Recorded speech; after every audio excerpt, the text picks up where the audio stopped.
은혜의 날 하나님께서 우리에게 주시는 말씀은 창세기 17장 1절부터 5절까지의 말씀입니다.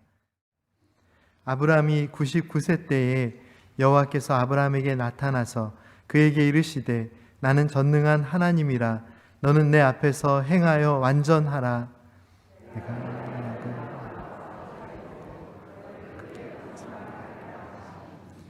아브라함이 엎드렸더니 하나님이 또 그에게 말씀하여 이르시되 내 언약이 너와 함께 있으니 이제 후로는 내 이름을 아브라함이라 하지 아니하고 아브라함이라 하리니 이는 내가 너를 여러 민족의 아버지가 되게 함이니라. 아멘. 오늘은 사순절 첫 번째 주일입니다. 교회 모든 절기들이 큰 의미가 있지만 사순절은 기독교 신앙의 본질적인 내용과 깊이 연결되어 있는 절기입니다. 기독교는 우리의 죄를 용서하시고 우리를 구원하시기 위해 십자가에서 죽으시고 장사되셨다가 다시 부활하신 예수님을 믿는 종교입니다.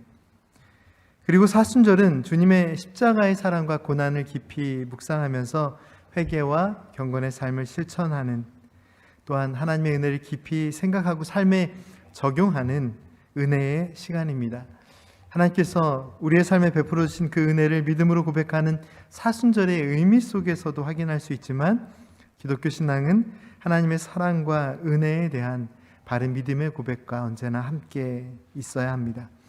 지난 주일 말씀에도 언급해 드렸지만 로마서 10장 10절 말씀은 사람이 마음으로 믿어 의에 이르고 입으로 시인하여 구원에 이른다고 선포하고 있는데, 사도 바울은 하나님께서 믿음으로 우리를 의롭게 하심을 먼저 강조합니다. 그리고 그 은혜를 우리의 입으로 고백하는 실천이 언제나 함께 해야 함을, 그것이 우리의 믿음의 삶임을 로마서 10장 10절 말씀을 통해 선포하고 있습니다.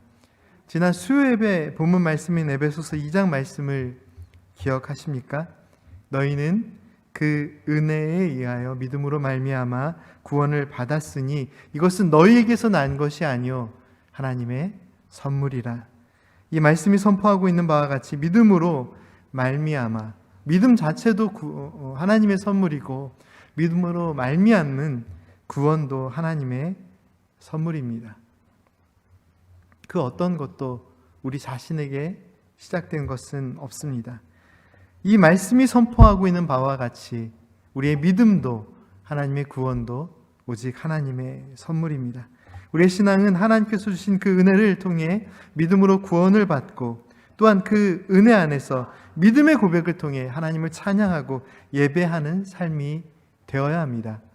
하나님의 구원의 은혜, 그 구원의 은혜 안에서의 믿음, 그리고 그 크신 은혜에 대한 날마다의 믿음의 고백이 있어야 합니다. 다시 한번 강조해 드립니다. 하나님의 은혜, 그리고 은혜 안에서의 믿음, 그리고 그 은혜에 대한 고백, 은혜와 믿음과 고백, 이 세 가지가 우리의 신앙생활의 중심에 있어야 함을 꼭 기억하십시오. 기독교 신앙은 하나님의 사랑과 은혜를 우리의 믿음으로 고백하는 고백의 종교입니다. 그런데 기독교 신앙이 고백의 종교가 되기 위해서는 중요한 이해가 있습니다. 제가 지난주에도 기독교는 고백의 종교입니다 라는 정의를 드렸고, 또 지난주에 함께 나눈 말씀의 내용, 그 제목과 같이 믿음은 고백입니다 라는 이 정의가 성립되기 위해서 너무나도 중요한 전제가 있습니다. 이것이 성립되기 위해서, 이 정의가 성립되기 위해서 반드시 필요한 무언가가 있다는 뜻입니다. 그 전제가 무엇일까요? 그 전제는 우리의 고백이 하나님을 믿는 바른 믿음의 고백이 되어야 한다는 사실입니다. 왜냐하면 모든 종교는 저마다의 신앙의 내용이 있습니다. 그리고 하나님을 믿지 않는 사람들도 저마다 자신들의 종교적 신념 안에서 자신들의 믿음의 고백과 또 믿음의 삶을 살아갑니다. 어떤 의미에서는 믿음의 열심으로 따지면 하나님을 믿지 않는 사람들이 더 열심인 종교들도 있습니다. 그런데 무엇이 다를까요? 그들에게도 믿음은 있는데요, 무엇이 다를까요? 믿음의 고백이 다릅니다. 그리고 그 믿음이 향하는 대상이 다릅니다. 우리 그리스도인들에게 중요한 신앙의 자세는 바른 신앙의 내용을 마음에 품고 바른 신앙의 고백을 통해 하나님께 나아가는 삶입니다. 우리는 지난 주일 말씀을 통해 아브라함과 이삭과 야곱의 믿음의 삶에 함께 하신 하나님께서 나의 하나님이 되시며 지금도 나의 삶 속에서 나를 지켜주고 계심을, 그리고 그것이 우리의 믿음의 고백 가운데 있어야 함을 함께 배우고 나눴습니다. 기독교 신앙은 아브라함의 하나님, 이삭의 하나님, 야곱의 하나님께서 우리와 함께 하심을 믿음으로 고백하는 신앙입니다. 아브라함의 하나님, 이삭의 하나님, 야곱의 하나님이 계시다는 것을 이해하는 것에서 그치지 않고 아브라함의 하나님, 이삭의 하나님, 야곱의 하나님께서 나의 하나님이 되심을 감사와 찬양으로 하나님께 믿음으로 고백하며 예배하는 것이 기독교 신앙입니다. 오늘 우리에게 주신 하나님의 말씀은 아브라함의 하나님, 이삭의 하나님, 야곱의 하나님을 믿음으로 고백하는 믿음의 사람들이 그 믿음의 고백 가운데서 반드시 담아서 하나님께 드려야 될 고백이 무엇인지를 분명하게 보여주십니다. 오늘 본문 말씀은 아브라함이 99세에 하나님께서 아브라함에게 나타나셔서 그에게 주신 하나님의 약속을 다시 한번 상기시켜 주시는, 다시 한번 확인시켜 주시는 장면을 기록하고 있습니다. 오늘 본문 말씀이 지난주일 말씀과도 연결이 되기 때문에 많은 부분들이 겹치는 부분이 있을 텐데요. 창세기 11장에는 셈의 족보가 나오는데 그곳에 아브라함의 이름이 잠시 언급이 됩니다. 그런데 아브라함의 이름이 본격적으로 드러나는 것은 창세기 12장입니다. 창세기 12장 1절에서 하나님께서는 아브라함을 부르시고 지금 거주하는 땅을 떠나 하나님께서 지시하시는 땅으로 가라라고 말씀하십니다. 그리고 이어지는 말씀들을 통해 가나안 땅으로 가라는 말씀을 주시며 하나님께서 그에게 복을 주시고 그와 함께 하시겠다라는 약속의 말씀을 주십니다. 아직 그의 이름이 아브라함일 때 하나님께서는 그에게 너는 복이 되라 라는 약속의 말씀을 주십니다. 너는 복이 되라, 이 하나님의 말씀은 여러 가지 방향으로 해석하고 이해할 수 있지만 이 말씀의 가장 중요한 의미는 하나님께서 그와 함께 하시겠다라는 약속의 말씀입니다. 하나님께서 함께 하시지 않는데 아브라함이 복이 될 수 없습니다. 그가 하나님의 복을 나타내는 삶을 살 수 있었던 이유는 오직 하나님께서 그와 함께 하시기 때문입니다. 하나님께서는 그에게 어디로 가라고 명령하시면서 그 명령 가운데 하나님께서 그와 함께 하시겠다는 약속의 말씀을 주셨습니다. 아브라함은 하나님의 약속의 말씀을 따라 하나님께서 함께 하시겠다는 약속의 말씀에 따라 그 말씀에 믿음으로 반응하면서 하나님께서 지시하신 땅으로 나아갑니다.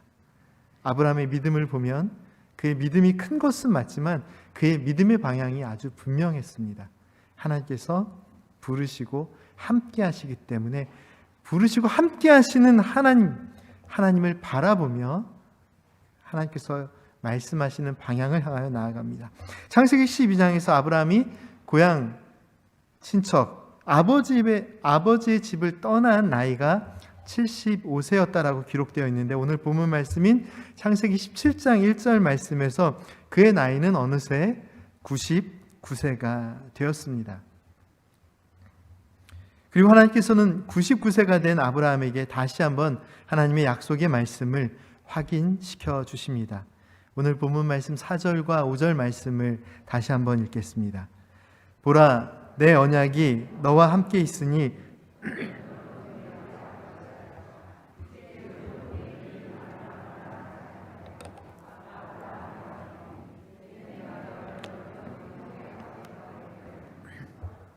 아멘. 아브라함이라는 이름을 직역하면 아버지는 높으시다라는 뜻이 있는데 그래서 큰 고귀한 아버지라는 뜻으로 해석할 수 있습니다. 그런데 그 이름을 이제는 단순히 큰 아버지가 아니라 큰 무리의 아버지, 여러 민족의 아버지라는 뜻으로 하나님께서는 그 이름을 아브라함이라고 바꾸어 주십니다.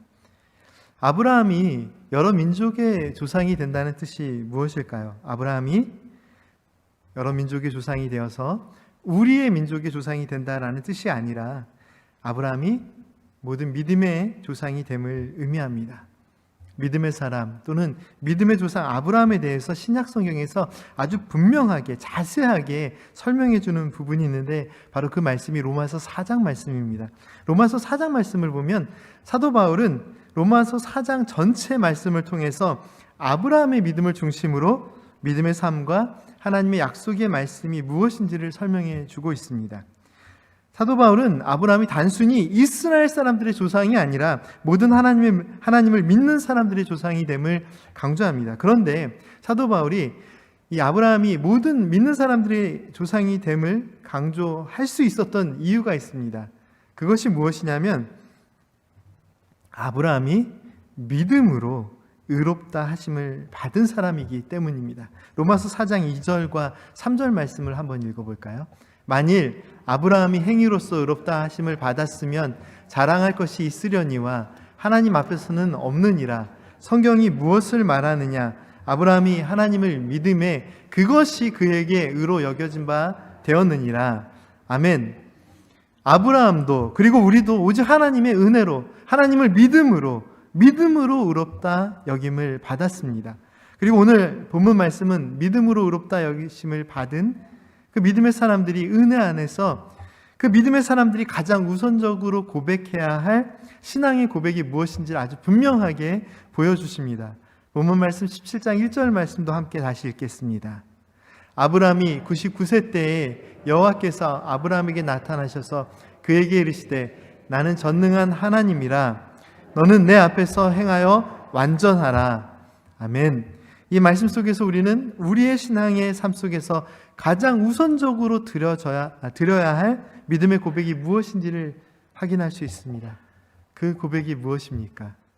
하나님은 전능하십니다 라는 고백입니다.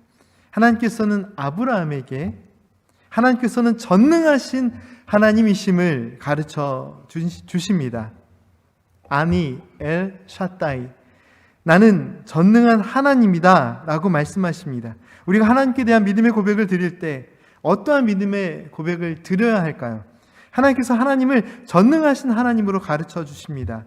우리는 하나님께서 가르쳐 주신 이 진리의 말씀을 따라 나와 함께 하시는 하나님께서 전능하신 하나님이심을 날마다 믿음의 삶으로 고백하는 삶을 살아야 합니다. 그런데 우리의 삶은 자꾸 약해지죠. 무너지기도 합니다. 약해지고 무너지고 여러 가지 시험이 찾아오고 그런 시험 속에서 우리는 자연스럽게 우리의 삶을 보게 됩니다. 나 자신의 모습을 보게 되고 나의 환경을 보게 됩니다. 그런데 하나님께서는 전능하신 하나님을 믿음으로 바라보라 말씀하십니다. 전능이라는 말의 뜻이 무엇입니까? 모든 것을 할 수 있는 능력을 의미합니다. 하나님께서는 무엇이든지 하실 수 있으십니다. 라는 이 고백과 함께 나의 모든 삶의 문제를 맡기는 것이 전능하신 하나님에 대한 믿음의 고백입니다. 아브라함이 살았던 믿음의 삶을 돌아볼 때 그는 자신이 행할 바가 무엇인지 알지 못했고 자신이 가야 될 곳이 무엇인지 어떤 곳인지 알지 못했습니다. 물론 하나님께서 명령하셨기에 그곳을 향해 나아갔지만 자신에게 어떤 경험이 있었던 것이 아닙니다. 지금처럼 지도나 내비게이션이 잘 되어 있던 것도 아니고 쉽게 정보를 찾아볼 수 있었던 것도 아닙니다. 하나님께서 가라고 말씀하실 때 내가 정보를 찾아보고 이곳은 정말 갈만한 곳이구나 라는 마음으로 떠났던 것이 아닙니다. 지금 우리가 어디를 갈 때 미리 조사를 해보고 가도 마음이 불안할 때가 있습니다. 그런데 아브라함의 마음은 어땠을까요? 75세에 젊은 나이에 도전할 수 있는 나이도 아닙니다. 75세에 그 안정을 누려야 할 그 나이에 모든 것을 버리고 길을 떠나야 했던 그의 삶의 여정이 결코 쉽지 않았겠지만 그는 믿음으로 길을 떠났고 믿음으로 그 길을 떠나며 하나님을 바라봅니다. 아브라함이 바라본 하나님은 어떤 분이실까요? 오늘 하나님께서는 아브라함이 바라보아야 할 하나님이 전능하신 하나님이심을 가르쳐 주십니다. 창세기 12장이 75세에 고향을 떠나는 아브라함에 대한 기록 이후에 창세기 15장에서는 하나님께서 아브라함을 밖으로 이끄시고 저 하늘의 별을 보라 말씀하십니다. 하늘에는 셀 수 없이 많은 별들이 있었고 하나님께서는 내 자손이 저 하늘의 별처럼 많을 것이다 라고, 많아질 것이다 라고 약속을 주십니다. 하나님에 대한 믿음이 있었기에 떠났지만 그리고 하나님을 바라봤지만 아브라함이 바라봤던 하나님은, 그리고 아브라함이 믿음으로 고백했던 하나님은 어떤 분이셨을까요? 75세 때 고향을 떠날 때 고백했던 하나님에 대한 고백은 무엇일까요? 하나님께서는 아브라함의 고백의 내용을 바꾸어 주십니다. 오늘 본문 말씀 17장 말씀에서 아브라함이 여러 민족의 아버지가 될 것이라고 말씀하십니다. 그런데 이 말씀이 선포될 때 아브라함은 어떤 생각을 가지고 있었을까요? 이 같은 본문 말씀 17장 17절 말씀에 하나님의 약속의 말씀을 듣고 아브라함은 자신의 모습을 봅니다. 그리고 웃습니다. 왜 웃었을까요? 100세나 된 자기가 어떻게 자식을 가질 수 있을까? 내 아내도 이제 90세가 되는데 어떻게 출산을 할 수 있을까 생각합니다. 그래서 웃습니다.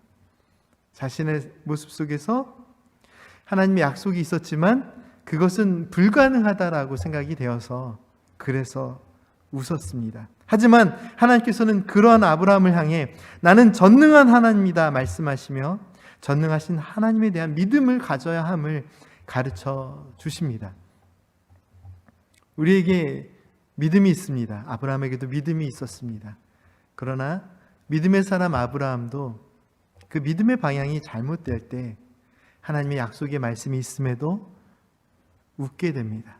하나님의 말씀을 신뢰하고 하나님의 뜻이 이루어질 것을 전능하신 하나님께서 하실 수 있음을 고백하는 것이 아니라 웃는 날도 있습니다. 오늘 우리의 믿음의 삶은 어떻습니까? 여러분, 아브라함이 100세에 아들 이삭을 얻게 된 것이 아브라함의 믿음 때문일까요? 그렇지 않습니다. 그는 자신의 모습을 보고 불가능하다 생각하여 웃었습니다. 아브라함의 믿음 때문에 이루어진 일이 아닙니다. 하나님의 전능하심 때문입니다.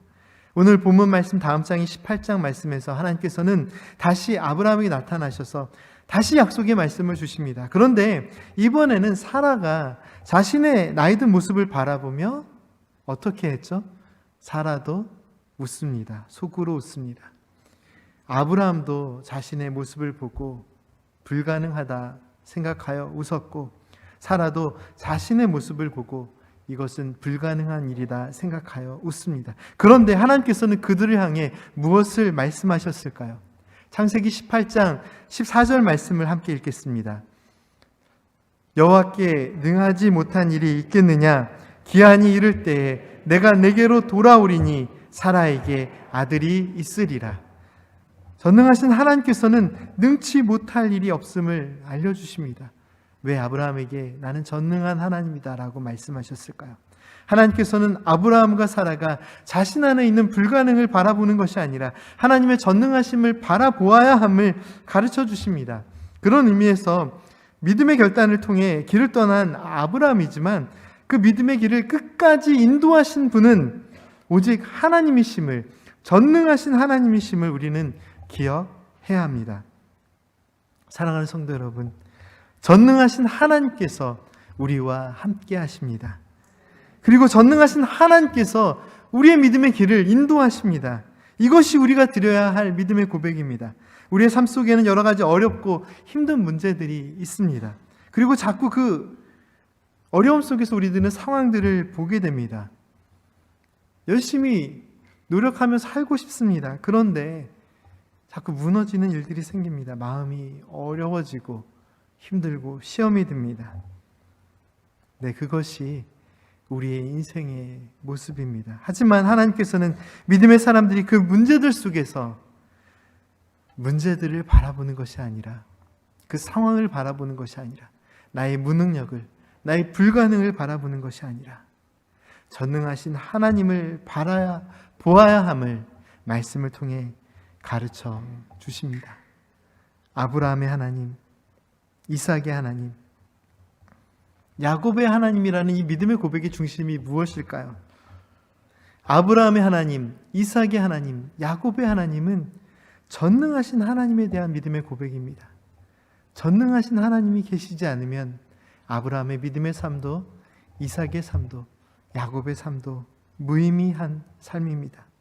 전능하신 하나님이 계시기에 아브라함의 믿음도, 이삭의 삶도, 야곱의 그 고난 속에 있는 그 삶도 감사의 고백으로 하나님께 드려줄 수 있는 삶이 될 수 있습니다. 아브라함과 이삭과 야곱의 하나님께서 나의 하나님이 되심을 고백하면서 우리가 반드시 기억해야 할 믿음의 고백은 나와 함께 하시는 하나님은 전능하신 하나님이라는 믿음의 고백입니다.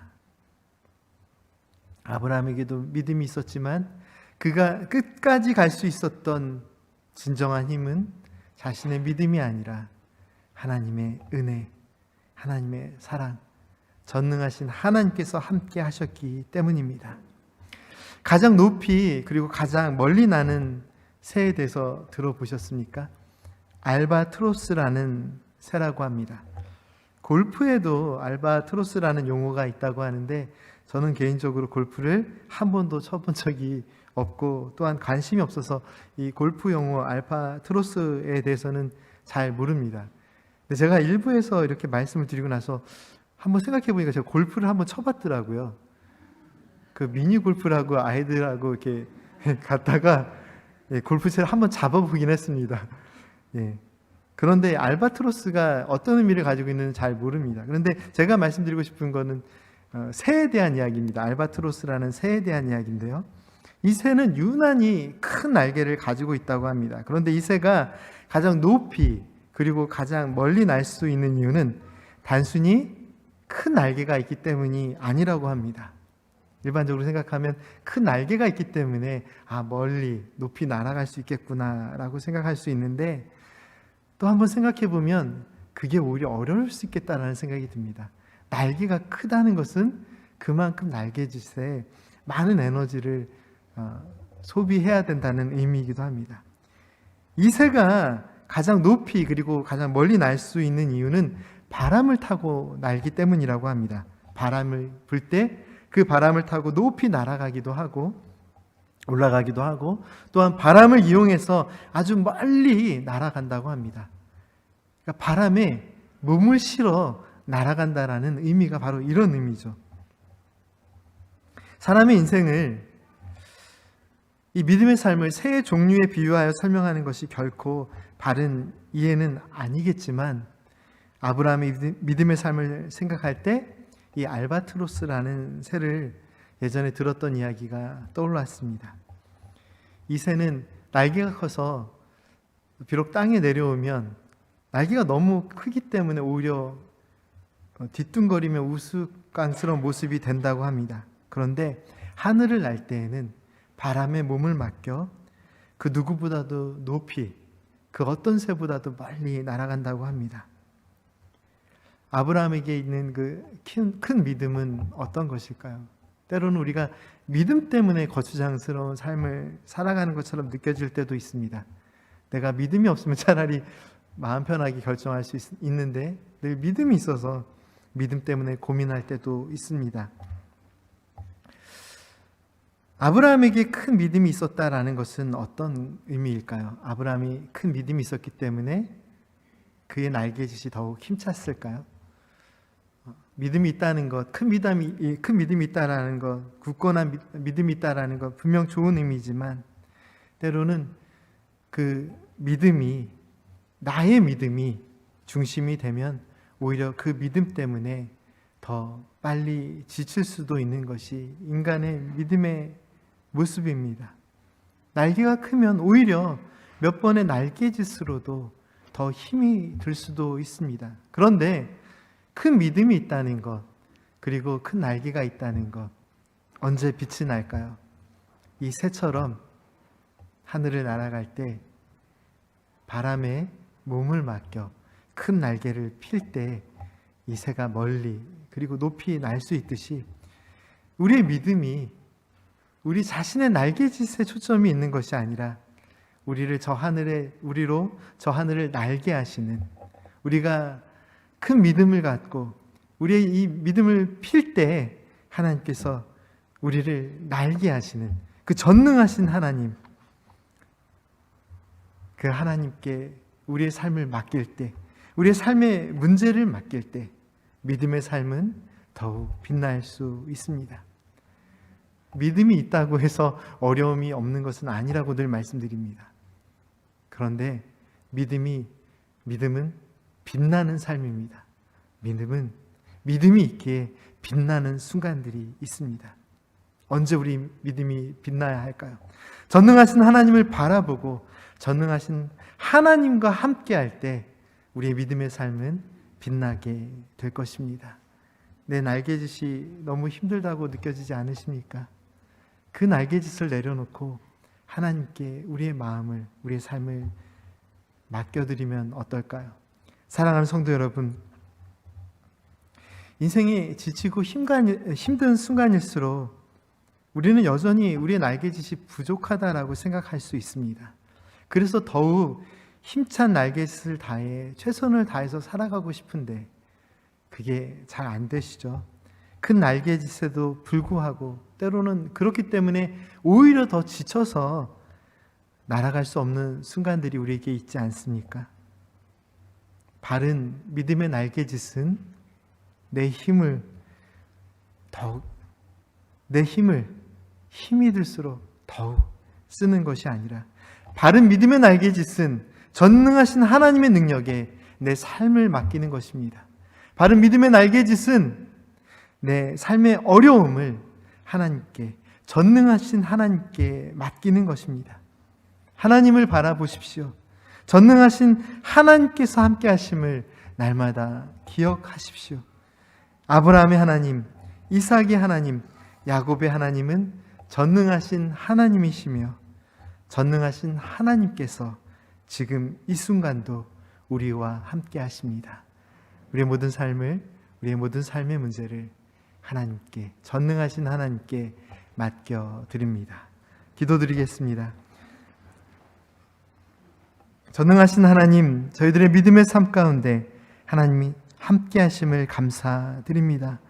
하나님을 간절히 바라보는 주의 백성들의 삶을 지켜주시고 오직 여호와를 앙망하는 자는 새 힘을 얻으리니 독수리 날개치며 올라감 같을 것이요 다른 박질하여도 곤비하지 아니하겠고 걸어가도 피곤하지 아니하리로다. 이 말씀의 선포처럼 저희들이 날개를 펴서 그 날개가 크던 작던 전능하신 하나님의 그 바람에, 믿음의 바람, 은혜의 바람, 사랑의 바람에 저희들의 삶을 맡기고 삶의 문제를 맡기고 오직 전능하신 하나님의 능력에 저희들의 모든 삶을 맡기며 온전한 믿음의 삶을 살게 하옵소서.